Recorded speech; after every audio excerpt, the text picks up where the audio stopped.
Salut mes chers élèves, notre cours d'analyse d'aujourd'hui va être basé sur l'étude des suites numériques. On a vu que le cours d'analyse est divisé en deux grandes parties. C'est l'étude des suites numériques et l'étude des fonctions. Ok, maintenant, pour l'étude des suites numériques, c'est quoi une suite numérique? Une suite numérique est une succession de nombres réels. Ces nombres réels, on les appelle ordinairement les termes de la suite. Ok? Donc, pour représenter les termes de la suite, ordinairement, on utilise une lettre majuscule. Cette lettre majuscule, parfois on prend U, parfois on prend V, on prend W. On pourrait prendre n'importe quelle lettre majuscule. Ok? Maintenant, on prend une variable, comme pour la fonction, on prend X ordinairement, mais pour la suite, on prend N ordinairement. Ok, maintenant pour représenter la suite, on prend U de N pour la suite. U de N, on pourrait prendre U de N de cette façon ou de cette façon. Cette façon, c'est la même notation que la fonction. Celle-ci, c'est la notation indicielle. Ok, les deux se valent.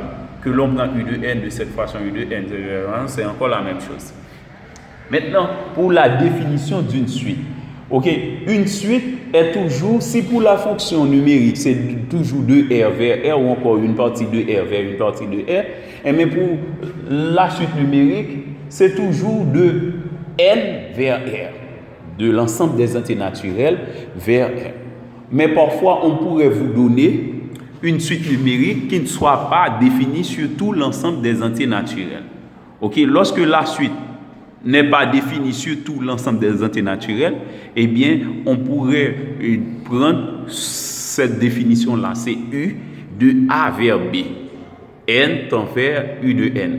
Cela veut dire A est une partie de l'ensemble des entiers naturels, B, une partie de l'ensemble des réels.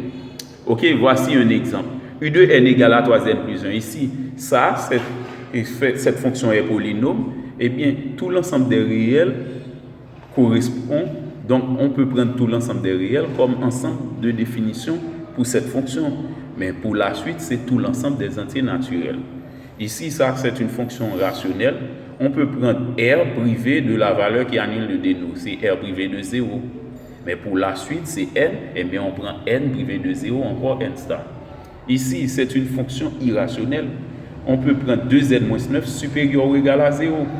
Mais poser 2n-9 supérieur ou égal à 0, c'est dire que n est supérieur ou égal à 9 demi. Or 9 demi est égal à 4,5. Eh bien, on a n supérieur ou égal à 4,5. Eh bien, puisque n est entier, eh bien, le premier entier naturel qui soit supérieur ou égal à 4,5, c'est bien 5. Eh bien, la suite est définie sur n appartient à n et n supérieur ou égal à 5. Ok? Maintenant, lorsqu'on représente une suite numérique, ok, lorsqu'on présente une suite numérique, ok, on pourrait la présenter de plusieurs façons, soit par la notation fonctionnelle. Donc, les fonctions que je prends dans l'exemple ici sont des suites. Les suites que je prends dans l'exemple ici, ce sont des suites données sous la forme ou la notation fonctionnelle. Mais il y a également d'autres notations. Lorsque la suite est présentée sous la forme UN égale à F de N, donc c'est la notation fonctionnelle.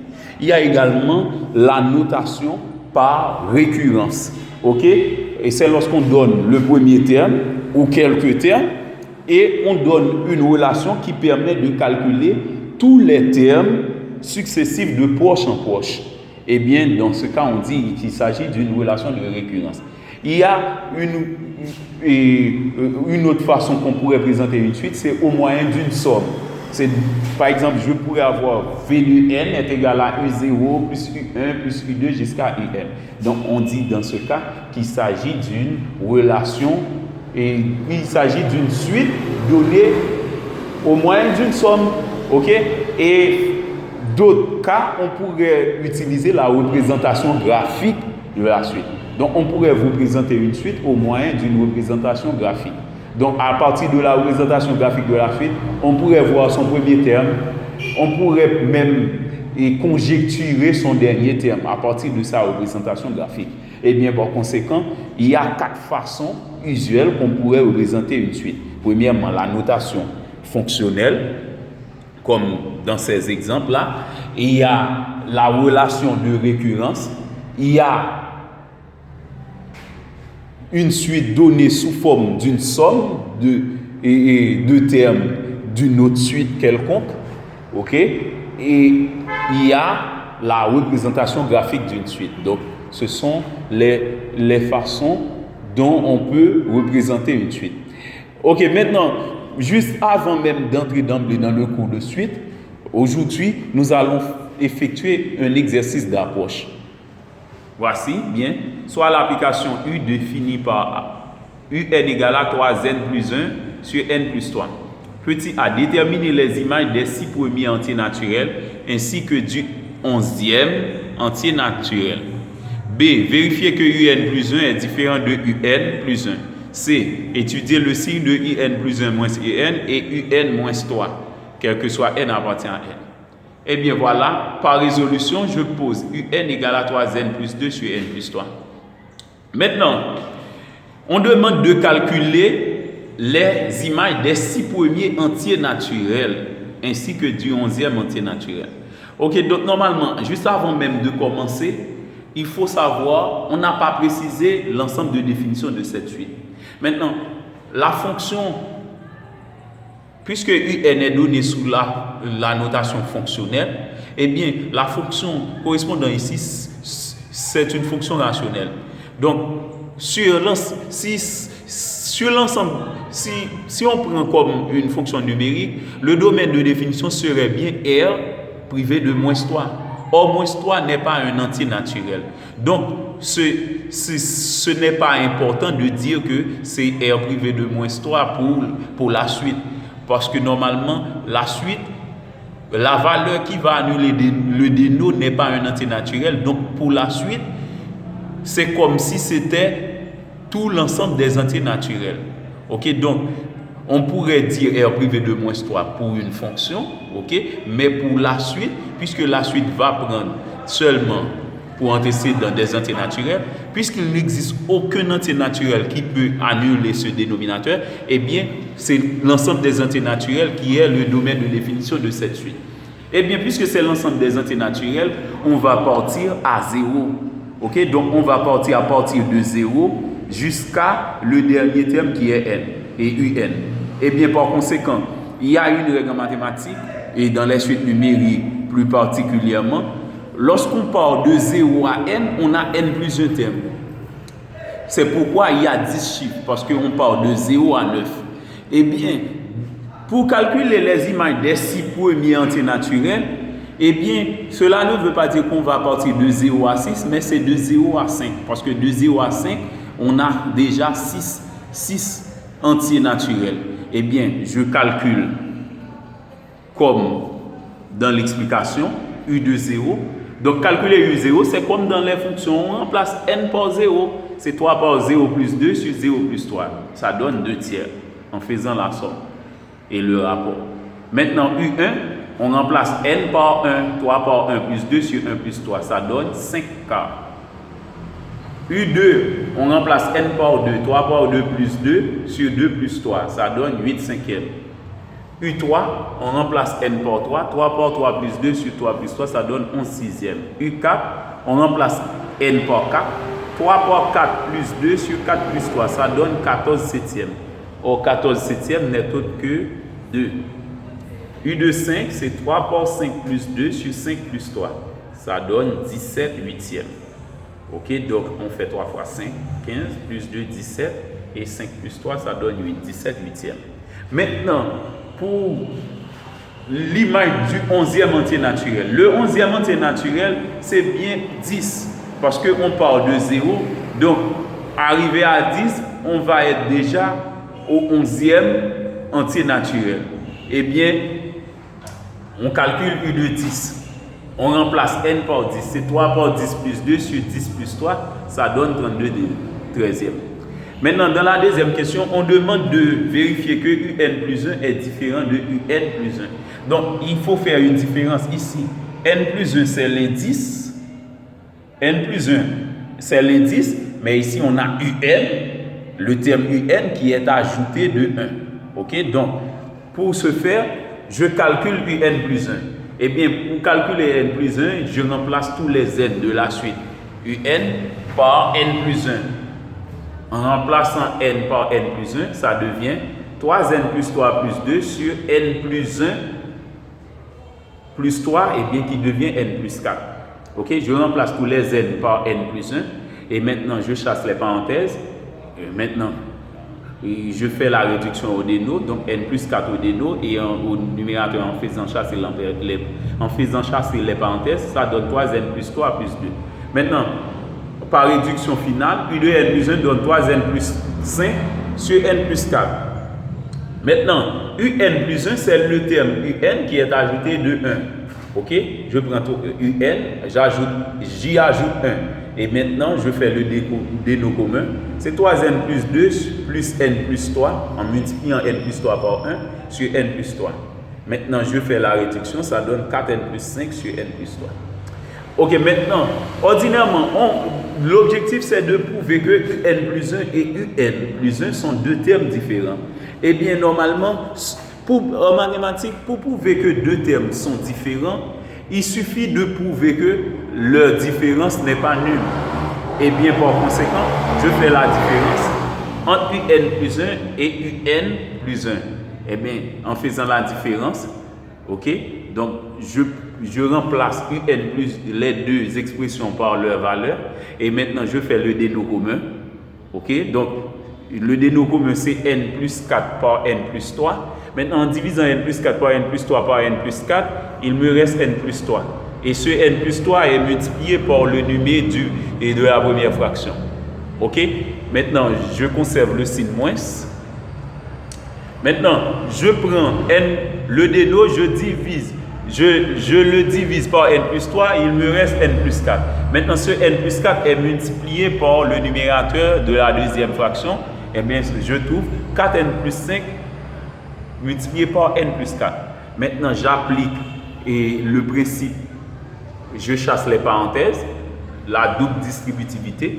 Ça me donne 3n carré plus 9n plus 5n plus 15 moins 4n carré moins 16n moins 5n moins 20. Maintenant, je fais la réduction. Ça me donne moins n carré moins 7n moins 5 sur n plus 4 par n plus 3 différent de 0. Maintenant, puisque la différence est différente de 0, donc je dis différent de 0, pourquoi? Parce que normalement, même si on aurait trouvé une valeur de n qui annule cette expression, mais on ne peut pas dire que cette expression est nulle. Parce qu'en mathématiques, quelque chose qui n'est pas toujours vrai est considéré comme une fausseté. On ne peut pas dire que cette expression est nulle parce que on doit trouver directement 0. Ok? Donc, puisque ça ne donne pas directement 0, même si on aurait pu trouver une valeur de n qui annule cette expression, eh bien, on ne peut pas dire que cette expression est effectivement nulle. Et bien, par conséquent, je déduis que un plus 1 moins un plus 1 entre parenthèses est différent de 0. Donc, par conséquent, un plus 1 est différent de un plus 1. Maintenant, à la dernière question, on a demandé d'étudier le signe de un plus 1 moins un et de un moins 3 pour tout entier naturel n. Eh bien, je commence par calculer la différence. Je fais la différence des deux, un plus 1. Je remplace un plus 1 par sa valeur. On avait un plus 1. Et maintenant, je remplace un par sa valeur. On avait déjà un dans les données de l'énoncé. Voilà. Et bien maintenant, je remplace un par sa valeur. Maintenant, je fais la différence. Le déno commun, c'est encore n plus 4 par n plus 3. Ok? Maintenant, en divisant n plus 4 par n plus 3 par n plus 4, il me reste n plus 3. Et maintenant, n plus 3 se multiplie par 3n plus 5. Moins. Maintenant, je divise n plus 4 par n plus 3 par n plus 3, il me reste n plus 4. N plus 4 se multiplie par n plus 2. Eh bien, par 3n plus 2. Ok? Maintenant, par double distributivité, je chasse les parenthèses. L'expression devient, c'est 3n carré plus 9n plus 5n plus 15 moins 3n carré moins 12n moins 2n moins 8. Ok, donc c'est par distributivité qu'on fait ça. Ok, donc vous voyez, 3n plus 5 par n plus 3, ça donne 3n carré plus 9n plus 5n plus 15.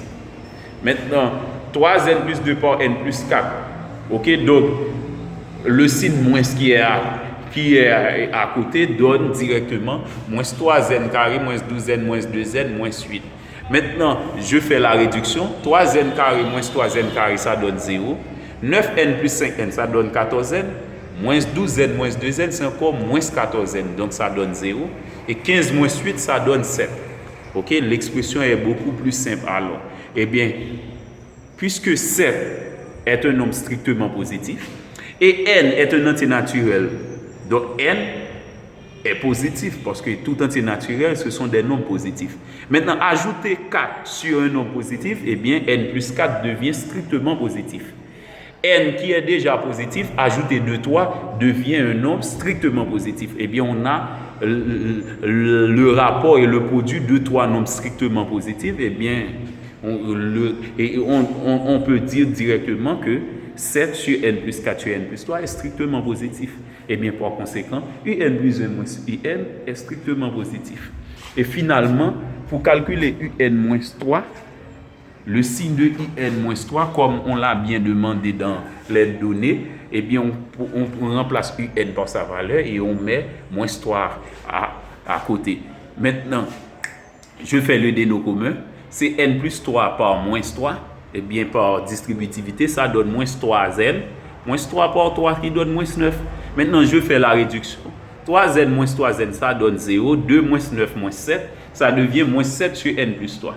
Maintenant, on a un rapport. Un moins 3 donne moins 7 sur n plus 3. Moins 7 est un nombre strictement négatif.